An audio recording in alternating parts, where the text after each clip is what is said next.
All right, thank you. So I've got about apparently 5 or 6 minutes to say the most useful things I can think of. I'm going to do my best.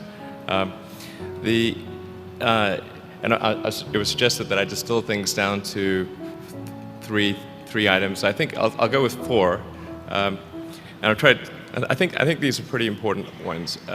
Some of them are going to sound like, well, you've heard it before, but it's worth re-emphasizing. I think the first is you need to work, depending upon how well you want to do, and particularly if you're starting a company, you need to work super hard. So what does super hard mean? Well, when my brother and I were starting our first company, instead of getting an apartment, we just rented a small office and we slept on the couch. And we showered at the YMCA, and we're so hard up we had just one computer. So the website was up during the day, and I was coding at night, 7 days a week, all the time. And I sort of briefly had a girlfriend in that period, and in order to be with me, she had to sleep in the office. So work hard, like every waking hour. That's the thing I would say particularly if you're starting a company. And I mean, if you do simple math, you say like, okay, if somebody else is working 50 hours and you're working 100, you'll get twice as much done in the course of a year as the other company. The other thing I'd say is that if you're creating a company or if you're joining a company, the most important thing is to attract great people. So either join a group that's amazing that you really respect, or if you're building a company, you've got to gather great people. I mean, all a company is a group of people that have gathered together to create a product or service. And so depending upon how talented and hardworking that group is, and the degree to which they are focused cohesively in a good direction, that will determine the success of the company. So do everything you can to gather great people if you're creating a company. Then I'd say focus on signal over noise.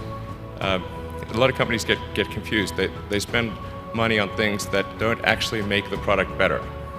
So, for example, at Tesla, we've never spent any money on advertising. We put all of the money into R&D and manufacturing and design to try to make the car as good as possible. I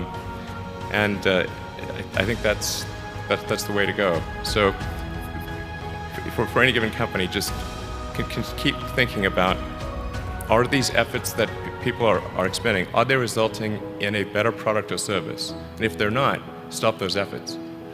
And then the final thing is to sort of don't just follow the trend. So you may have heard me say that it's good to think in terms of the physics approach or first principles, which is, rather than reasoning by analogy, you boil things down to the most fundamental truths you can imagine, and you reason up from there. And this is a good way to figure out if something really makes sense, or if it's just what everybody else is doing. It's hard to think that way. You can't think that way about everything. It takes a lot of effort. But if you're trying to do something new, it's the best way to think. And that framework was developed by physicists to figure out counterintuitive things like quantum mechanics. So it's really a powerful method. Anyway, so that's, and then I think the final thing I would encourage you to do is, now is the time to take risk.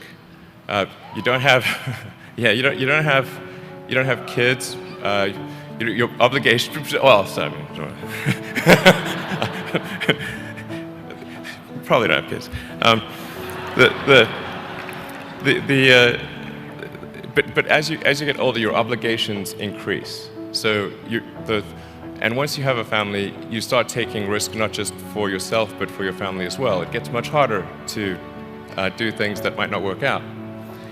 So now is the time to do that before you have those obligations. So I would encourage you to take risks now. Do something bold.